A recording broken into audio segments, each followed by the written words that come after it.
begin with breaking news. Firefighters trying to beat the heat and erratic winds. The Caldor fire continues to send up smoke as it burns through El Dorado County. We are now learning of new evacuations and highway closures.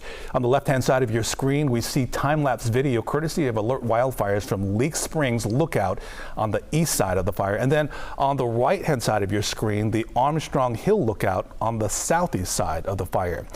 And that breaking news we told you about, we have just learned of new evacuation orders for the Christmas Valley area from Highway 89 to Echo Summit.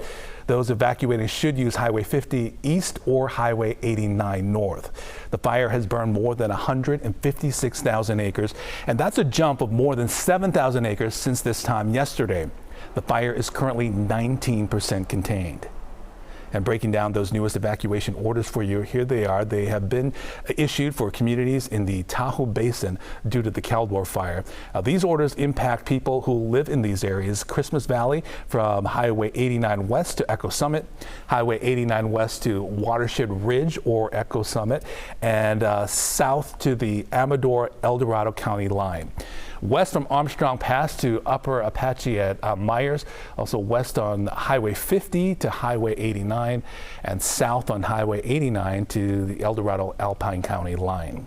This includes all homes on both sides of the highway, of that Highway 89 in that area. And we also have these orders on our KCRA 3 website, so be sure to check them out there. And even more areas have been newly evacuated. CAL FIRE now going door to door in Silver Lake and Kirkwood, and also the communities along Highway 88 from Dufresne Road east to the Amador Alpine County line. A shelter is being set up at the Italian picnic grounds in Sutter Creek. The animal shelter is on the Amador County Fairgrounds. Meanwhile, the CHP has closed Highway 88 in both directions in the area of Dewdrop Bypass and Omo Ranch Road near the El Dorado and Amador County lines. Also, Highway 50 remains closed along a 40-mile stretch from Pollock Pines to Myers. The fire has been moving very quickly throughout the day, and our crews near the fire lines had to shift positions a number of times just to stay safe. KCRA 3's Lizzie Mitri is in South Lake Tahoe, and Lizzie, you actually had to leave the area of Camp Sacramento because it was too dangerous for you, right? Yeah, we were on Highway 50 near Camp Sacramento, and the fire activity was picking up so much that the crews there said, you know, you should probably continue to move east. We did that and then could sense that the fire was still pushing in that direction. So we had to move a couple times, first because of the fire and then also just to have cell phone service to bring you this report. Now we're in South Lake Tahoe where you can see the ashes falling in this area. Things really started to pick up along Highway 50 in the last 3 hours or so. That's when we saw the fire start to move quickly with gusty winds that were shifting direction. And despite being there during the day, it was dark. The cloud of smoke around us was so thick that sunlight was barely coming through. Take a look at what we saw there today. The head of the Caldor fire continued its push east in El Dorado County today, roaring through the trees. This is a very dynamic fire, very active and very dangerous. Captain Keith Wade is working with CAL FIRE's incident management team. This is the highest temperature that the firefighters on the line are experiencing, and then some of the lowest humidities, 8 to 10%. There are a lot of crews parked along Highway 50 here near Camp Sacramento, and this is what they're keeping an eye on. We're seeing trees torch along the hillside here. Crews prepared Camp Sacramento to try to protect it from the fire. A lot of hand crews have come through there, removed lower level vegetations, cleared them back in the event that the fire could catch that and get the structures damaged. At about 2:30, we saw these flames spark on the north side of Highway 50, a relatively small spot fire that then erupted into this, a wall of fire raging along the highway. A 5-mile drive to the east. Fire crews staged at the Sierra at Tahoe Ski Resort. All the while, ash fell in the parking lot and water sprayed on the property. You heard Captain Wade talk about how dangerous this fire is. He says one firefighter did suffer from a burn injury yesterday. He didn't know the extent of the injury. He just said that firefighter was taken to a trauma center.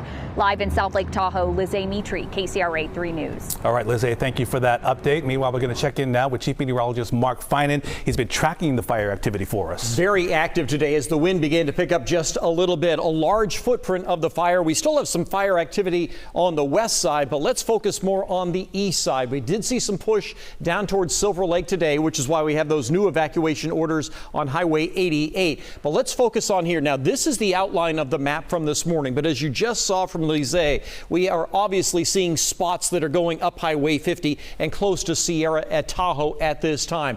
But yeah, we are seeing it go up. There's Twin Bridges. Camp Sacramento is right here. We've already seen flames on the hillside. And then this is Sierra at Tahoe right here. There's evidence that we are seeing flames here as well as on the north side of Highway 50, maybe even into the Desolation Wilderness. Now, the wind started to pick up a little bit during the day today, and early tomorrow morning we'll have that light downslope wind, so the winds will die down through the night tonight. But the winds tomorrow are going to be a concern. They're going to be stronger than what we've seen today. This is tomorrow morning at 11 o'clock. Look at Twin Bridges right here. The wind that just funnels through the canyon up Highway 50. And then with that wind staying very strong throughout the afternoon, gusting over 20 miles an hour, you can clearly see here's Myers. There's the Christmas Valley. These are the areas that have been ordered to evacuate just within the last few minutes. So yes, now there is concern that we could see this fire spot down onto the east side of the Sierra. Walter? All right, thank you for that, Mark. And we have some new information that we're just getting into our newsroom. The Highway 50 closure has been extended east to Sawmill Road. Meanwhile, the hazardous air across the region is making the firefight even more difficult. KCRA 3's Aaron Heff spoke with crews about how the air quality is getting in the way of containing the fire. It feels like a new fire every single day, you know. Growing with every passing hour, producing conditions crews have never encountered. There's no moisture in these fuels. Yeah, a lot of pretty erratic fire activity, stuff that you don't normally see. Every day seems like a new challenge for us. That AQI far above the hazardous 500 mark, not allowing many water or retardant drops, impacting their headway. And then obviously the air quality doesn't really allow for aircraft to come in. Those massive AQIs coming from places burning just like this, where the smoke is heavy in the lungs, it's burning the eyes. Firefighters that we've talked to said they've not seen something quite like it. Most of the fight happening now on ground. Carson Tomasic with his North Lake Tahoe team preparing for their 6th day behind the lines. We're used to doing 14 days sleeping in the dirt. Telling me moisture levels here are so low they're measuring ground oil instead, saying it burns purple and as quickly as gasoline. So every time you walk, it just has this big cloud. You suck that in. Trudging through that silt-like ground. When you hear the cracking, trees just buckle and they come down, and you just gotta run in a certain direction, hope that you don't get hit by them. Conditions forcing efforts on the ground, like Eric Ornalis and his team, who were nearly crushed overnight. Ended up with 3rd-degree burns and stuff. And unfortunately, I've been on fires where the tree strikes somebody, and it's not something that I want to see ever again. Now weeks of fighting tirelessly, at times painful to breathe. Fire advancing thousands of acres daily. These teams work on. At the Caldor fire, Aaron Heff, KCRA 3 News. All right, we want to show you a live look at Lake Tahoe right now. We can actually finally see the lake. For several days, the lake and the sky kind of combined it together, and we could barely make out where one started and the other ended. We could also see a few trees. Now we can see a lot of the tree line down there at the bottom of your screen. Let's go back over to Mark for a check of the air quality. Yeah, smoke shifting around, certainly. The valley started off with some pretty thick air this morning, but a nice breeze this afternoon has really started to thin the smoke out and improve the air quality. And you saw that South Lake Tahoe is basically cleared out. That smoke is just shifting a little bit to the south. Here's the air quality right now. From Sacramento through Stockton, we are in the unhealthy for sensitive groups range. That's 100 to 150 on the AQI scale. But from Roseville through El Dorado Hills and Placerville, we're still in the unhealthy range. And I do expect we are going to see this gradually thin out. You can see once you get from Davis to the west, it's actually in the moderate category, which isn't too bad. And that is actually going to continue to move to the east as we go through the night, improving the air quality. El Dorado County will still likely have bad air quality late tonight and early tomorrow morning, but everybody will see better air quality tomorrow.